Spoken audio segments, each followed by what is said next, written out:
Welcome to Money Matters, the podcast that focuses on how to use the money you have, make the money you need, and save the money you want. Now, here is your host, Ms. Kim Chapman. Welcome back to another edition of Money Matters. Today, we're going to talk about something that has been really a hot topic in the news, student loans. So our returning guest, Ms. Deborah Paul, I guess it's an early day from the Louisiana Office of Student Financial Assistance, is going to see if she can get us up to speed in terms of what's been going on. There's been a lot of news, a lot of changes, especially with the change in administration. So welcome back, Deborah. Thank you. Glad to be back to help out. Look, I can always count on her to come by and give us some good information, whether it's for the podcast or even my kids that are in college. And so she's got a wealth of information. So hopefully those of you that are in college listening, or if you're the parents listening and you're wondering what's going to happen, especially if you're a cosign on those student loans, we want to talk about what's been happening. So I guess I want to dive into it and just talk about one of the first changes that I remember happening was them saying they were going to do away with the Department of Education. Can you explain what that actually means and how that impacts consumers?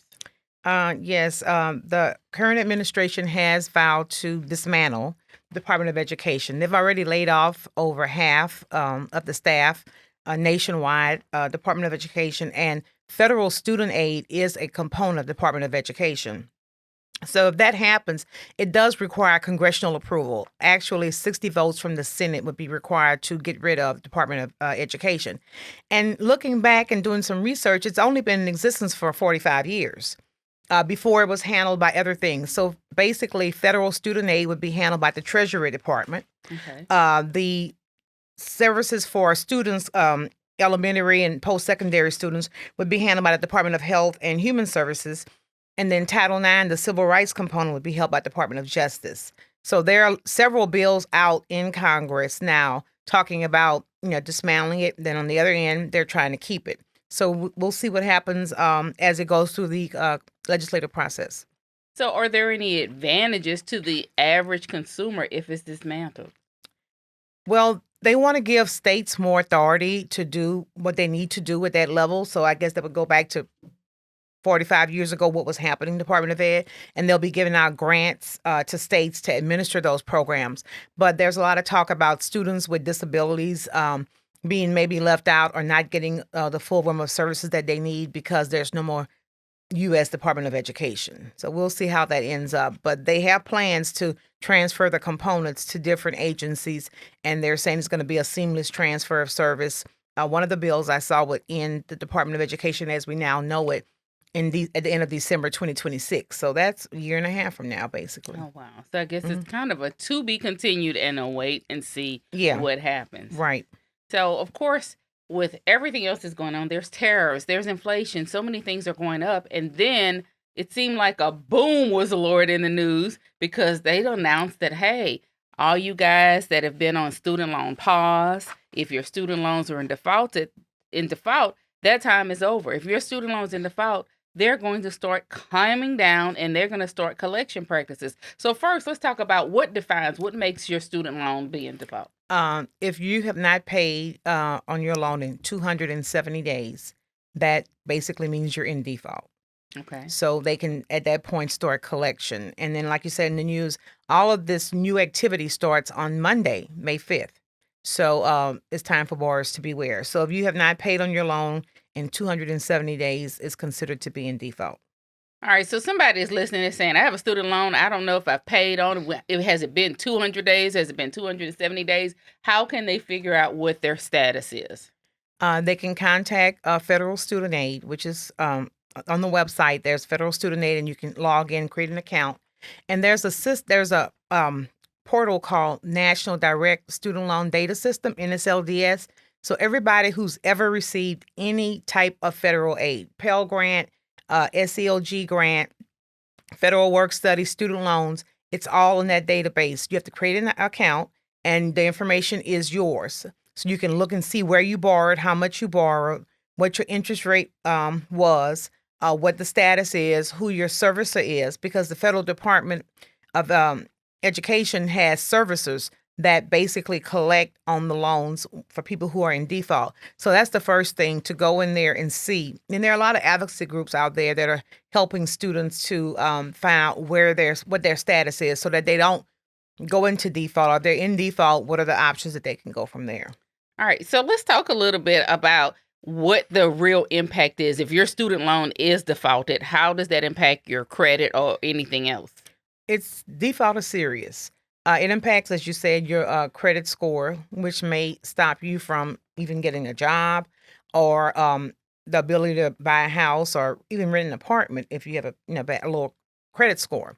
It shows that you're not maybe responsible. Some insurance companies run your credit report before they decide to insure you. Credit is king. Credit is king. Yeah. So basically that on that side.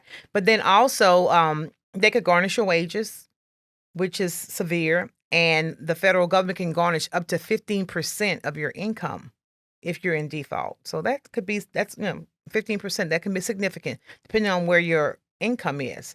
Also, there are some provisions where people who receive federal benefits like Social Security, maybe even veterans benefits, that could possibly be garnished if someone is in default, because they have access to all of your information. So they know what you're getting, when you're getting it, where it's coming from. Can't hide. You can't hide. Exactly. Great. Yeah. So they know all your information. So it's best to try to resolve the delinquency prior to going into default, because income tax returns, federal and state, could be seized. Both federal and state. Mm-hmm. Okay. They could be seized as far as default is concerned. So there are a lot of bad things that happen when you go into default. So, and which loans does it apply to? Is it any type of student loan? Is it just a federal student loan? There are private student loans? Well, the federal, what they're going to start collections on, ramping down, are the federal subsidized and unsubsidized direct student loans. Now, some students do borrow private loans, and those are different banks that offer additional funding. Maybe a student went to a college that was very expensive, and once they borrowed the maximum from the federal direct subsidized and unsubsidized loan programs, they needed additional funds, so they went to the private loan sector. That's separate. So they may have their own collection practices that may ramp up also. The parent loan, a parent who received a parent loan for their son or daughter to go to school, they could also be in default on a parent loan, and then it would start those collection practices against them. So if I look and I check and I see that my student loan is in default, after I kind of collect myself after panicking, what should I do first? Like you said, collect yourself. That's the first thing. So there's several things. So if your loan is 90 days delinquent, you can usually resolve that pretty easily. And then 91 to 180 days is the late stage. And then 270 is default. But you can look at trying to rehabilitate your loan. So if you are in default, you can ask for a rehab program. Okay. So the rehab program would allow you to pay on your loan for 9 consecutive months. And then it comes out of default, which would help your credit score. It puts you out of default. You don't have that sting on your credit that you're in default, because after 9 months, you have rehabbed your loan. So that's one of the options that students can take who are in default. And, default happens for various reasons. And sometimes they show that the rates are higher in default for those who did not complete their program of study. Maybe they started and went 2 years and then decided not to, or they went into an area that they realized they weren't interested in and dropped out and that sort of thing. So basically, only 38% of student loans are currently being paid. The rest, only 38% are current on their student loans. Current. The rest of the percentage, they're delinquent. Oh, wow. At some stage That's of delinquency. So yeah, only 30%. So that so students really need to look at where they are and even make plans, because you can also ask for an income-driven repayment program. So IDR is where if you're making $40,000, they'll base your payment based on that income. And then as your income increases, then you can increase the payments that you're making. So that's one of the options they can look at: loan rehab or the income-driven repayment program. So what if I don't have an income? Or just what if I'm just barely making ends meet, which I imagine that's going to be a good percentage of that 62% that's not current on their student loans. Well, there's some things like deferment. forbearance. So maybe you're not working, but you went back to school because maybe your first major was psychology and you can't find the job that you want in psychology. So now you want to be a social worker. So you go back to school, and once you go back to school, you're considered eligible for a deferment. So you can get an in-school deferment, which would cease any collection activities and it put your loan in a safe place until you graduate with your social work degree. Then you may want to get a master's, then a PhD and all of that. But another important thing to note is if you're in default, you can't borrow again until that default is resolved. So you really don't want to go into default, because if you say, I need to go back to school because I need more training, then you don't have the access to not only loans, but any federal program. Oh. So if you're in default on a loan, you can't even get a Pell Grant, even though you're not working, you have zero income, and you think, oh, I'll qualify for a full Pell. But that goes away because you have a default status. So it's important to, look at that. But, the federal government is saying for those who are in default, they will give students a notice, at least 30 days notice, for instance, before they garnish your wages. So it's not going to just come in, you look at your paycheck at the end of the month or bi-weekly and say, well, what happened? They will give you notice, which means that they're giving you notice is time. They're giving you a time to prepare an action plan and not just put it in the mail with the stack that you don't want to look at. But they're going to communicate with you probably by email, mail, and various sources so that you can resolve that delinquency before it gets to default to status, or if you're already in default, looking at garnishment. Wow. Another thing you can look at is a forbearance. So forbearance is a temporary stoppage, cessation of the payment. Interest continues to accrue because it's not like a deferment. Interest doesn't accrue when you're in eligible deferment. So I mentioned going back to school is one of the most popular deferment types, but maybe you decided to go into the military. You're working as a volunteer for, say, the Peace Corps. You're caring for someone who is severely ill, or maybe you're severely ill and you can't work. Those are all reasons that with documentation, you can qualify for a deferment. On the other hand, forbearance means I just can't afford it right now. My mortgage went up. I live in Louisiana. The flood insurance is going up. My car insurance is increasing. I just don't have money to pay my loan. So you can ask for a forbearance, which is usually 90 days, sometimes 120. And then they'll evaluate your situation intermittently to find out, well, how are you doing? Can you restart payment? So forbearance is kind of like putting the problem to the side, but it's going to come back. So it doesn't go away. Kicking it down the road, but kicking it down the road, but it keeps you in a good status. So, and the timing just really seems to, be horrible for now. But of course, I think it's been, over 5 years that there was a pause. Yes, a long pause. And I think some people got comfortable because during the Biden administration, he proposed several plans, the SAVE plan, some loan forgiveness programs that, if you have X amount of dollars, you can get the first $10,000 forgiven. So a lot of people were counting on that, thinking, oh, I only owe $6,000. So if he forgives the first $10,000, I'm good. So they're kind of, out of sight, out of mind. And then as his administration came to a close and that didn't happen, and then now you have the current Trump administration, it's a total reversal of what the Biden administration proposed. Yeah, you're right. A complete total reversal from I'm not going to have to pay it at all to I need to pay it tomorrow. Exactly. Right. Yeah. So borrowers are confused. Like, now where do I go? Where do I start? Yeah, it really seems to be a confusing kind of like a little yo-yo. And like I said, to me, seems like with the economy where it is, it couldn't come at a worse time. Anything else borrowers should know or should expect, in addition to the fact that now they need to figure out where they are with their student loans. That's the main thing. Don't let you, if you're close to being default, contact your servicer. And like I said, you can go on the Federal Student Aid website and create an account and look at your NSLDS history. If you went to school 10 years ago and you paid for 8 years and you still owe 2 more years, and then there are some programs that are still out there to help, like the Public Service Student Loan Forgiveness. So if you're working for a nonprofit, you're a teacher, you're working for a state or federal agency, if you didn't get laid off from the federal agency, state or federal agency, you actually can apply for forgiveness from the Public Service Forgiveness Program. So some students have received, previous borrowers have received their loans forgiven based on that. But I would advise them to get organized. That's the main thing. Get organized figure out, I went to school here this year, I went there, I didn't borrow this year, I borrowed that year, and see where those loans are. Because there are servicers, and some, like Navient used to be a servicer for Sally Mae. Well, Navient sold their portfolio to others. One is Aid Advantage. So you have to figure out where. Now, they notified the borrowers when their loans were sold or being serviced by someone else, but you have to make sure you go back and look that up so you can figure out where you are and what you owe and take care of that delinquency.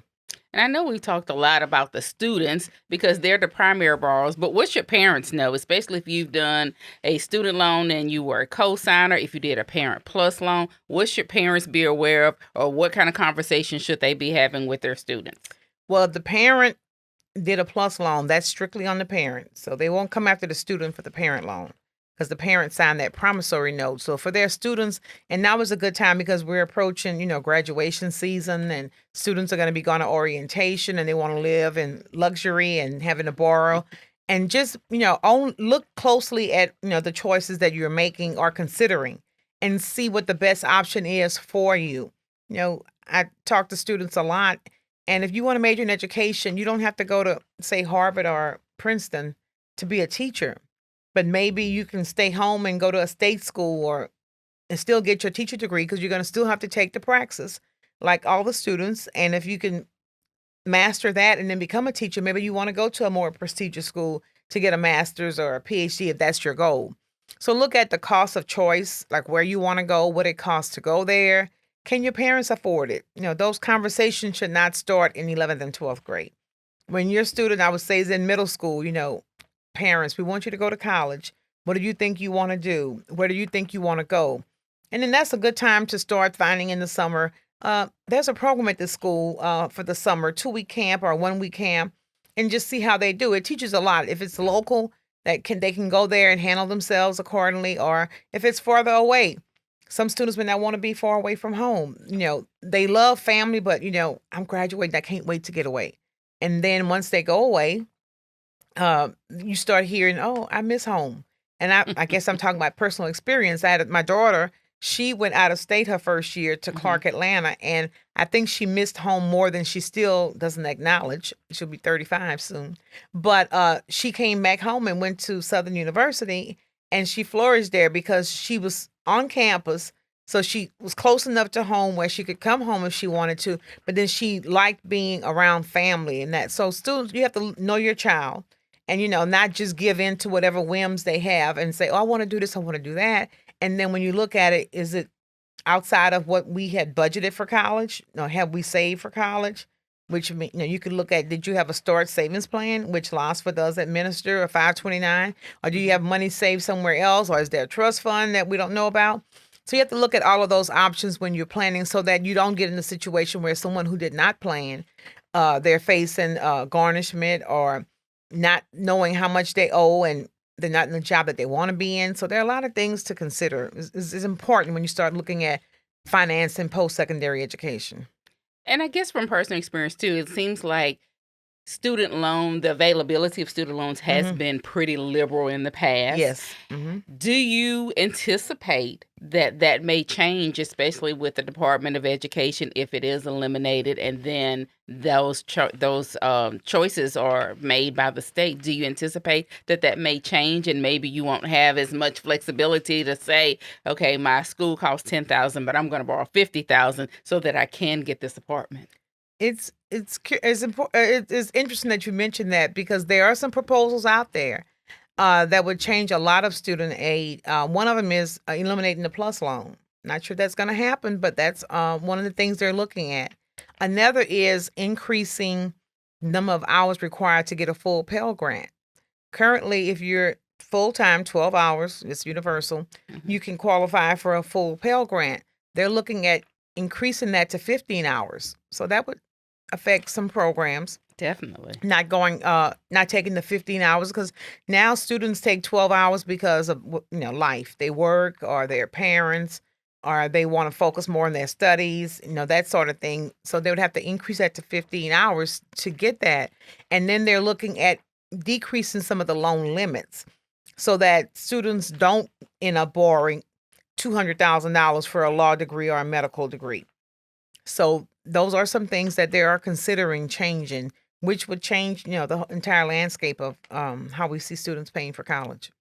So there are definitely programs like dual enrollment. What else can students do or parents do now to maybe minimize the cost when it's time for their student to go to college so that they don't even have to borrow money in the future? Dual enrollment is a great one. And just here in Louisiana, the Department of Education and the Board of Regents, they want every high school to offer, public high schools to offer at least one dual enrollment program. And now you're hearing these programs where students are actually enrolled in high school and in post-secondary simultaneously.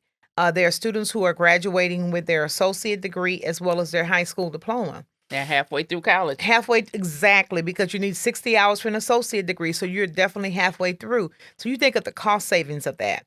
Even if you don't get the associate degree, but if you have 12 hours, that's basically one semester of college, 15 hours. So that's important, and they're offering more. Department of Education is funding some of this. Some school districts help pay for dual enrollment. We have a program like TOPS Tech Early Start that pays for dual enrollment. Department of Education has supplemental course allocation that pays. So there are various options. And it used to be you had to have a certain ACT score to do dual enrollment, but now some programs will allow you to have a teacher recommendation. Maybe you're not a great test taker, but you do well in class. The teacher says, yeah, I think this student can benefit from having dual enrollment. And then that can be another avenue to get those courses in, because that's a big saving when you think about it, particularly because you're in high school. So if you're looking at going out of state, let's just say going in state and living on campus, one semester could be $9,000 to $10,000.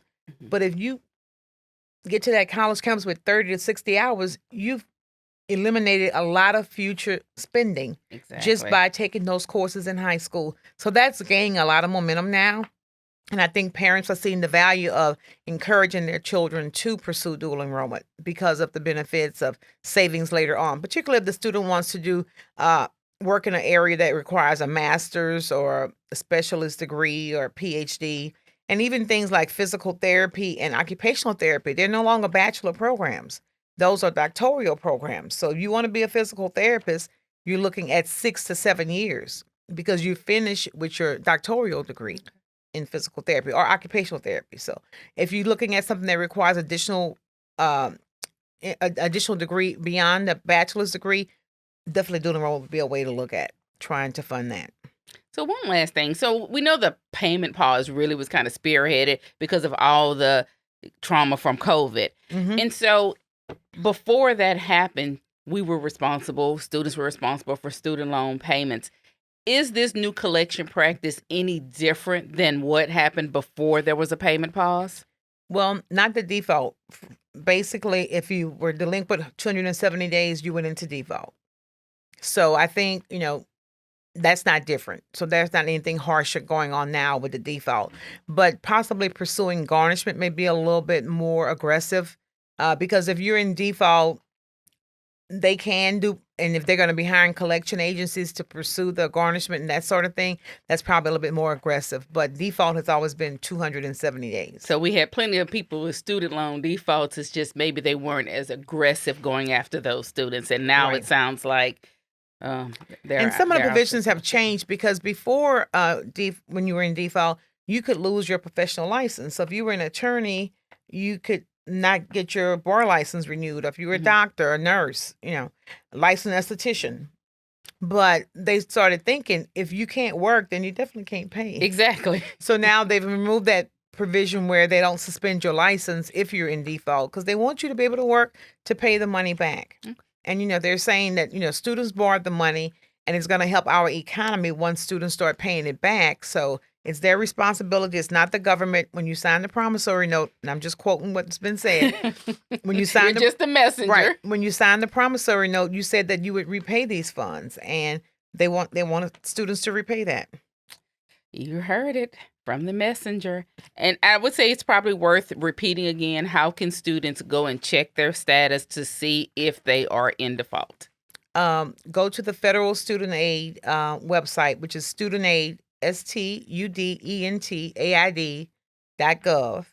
And then they can look up student loans and then create an account for the National Student Loan Direct Data System, and they can look at all of their financial aid history, not just loans, and then see, because also it will tell them if you want to go back to school, you're not in default, do you still qualify for Pell?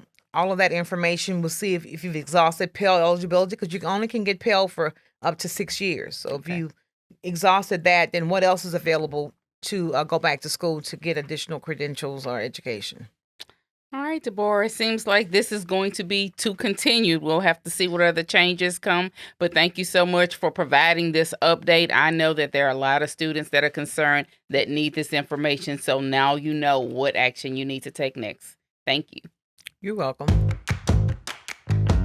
It's time for Blueprint Building Blocks. Small changes that lead to big financial wins. Let's stack up for success. Check your student loan status. Remember, visit studentaid.gov to review your student loan information so that you can find out what your status is. If you're in default, act now. Contact your student loan servicer or the default resolution group immediately to explore rehabilitation or consolidation options. And then protect your finances. Understand that default can lead to wage garnishment, tax refund seizure, and credit damage. Act early to prevent deeper financial harm. That's a wrap on today's Blueprint Building Blocks. Stay on track with your financial journey. Subscribe to the Money Matters podcast and visit neighborsfcu.org/financial wellness for more tools to help you build a strong financial future.